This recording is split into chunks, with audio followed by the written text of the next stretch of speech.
My name's Nick Keane. I work for the College of Policing and I'm the Digital Engagement Senior Policy Advisor.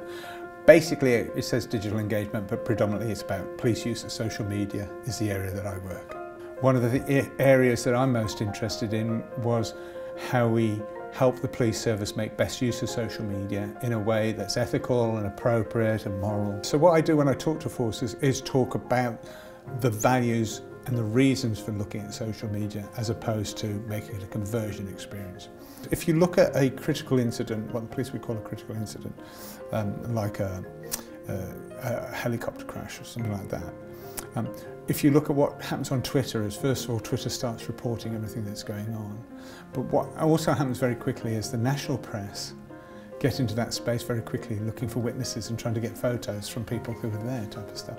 The police aren't that quickly into that space. And so a conversation I have with the police service is, should we be that? The reason the national press are quickly into that space is they're using social media monitoring to look for critical incidents. But they scale differently. They scale because they're national press looking for national critical incidents.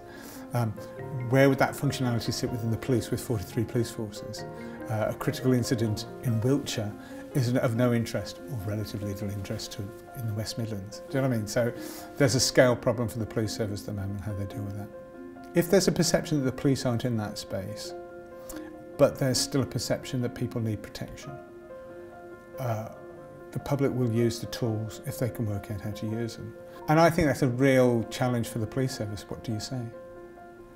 Because they believe they're helping. It throws up lots of issues about the quality of the evidence they do, whether it turns into vigilantism, and all kinds of stuff. And so it's one of those big challenges for the police about how do you manage that. Policing has run on process and culture and norms for a long time. We do things because we do things. And the conversation, what academia brings in is that level of relative objectivity about what we say we're doing and what impact it has. So to me it's feeding into the whole business, the business of the College of Policing, is that we move towards an evidence-led approach.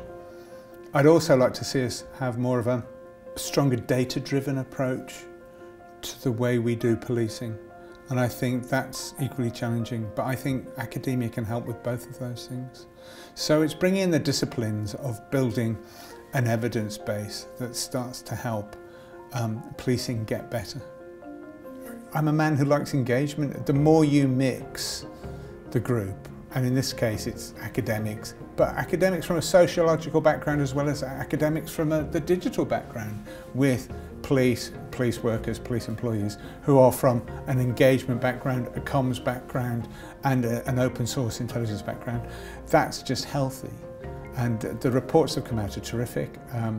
I'm a big fan of this work and want to support it as much as I can.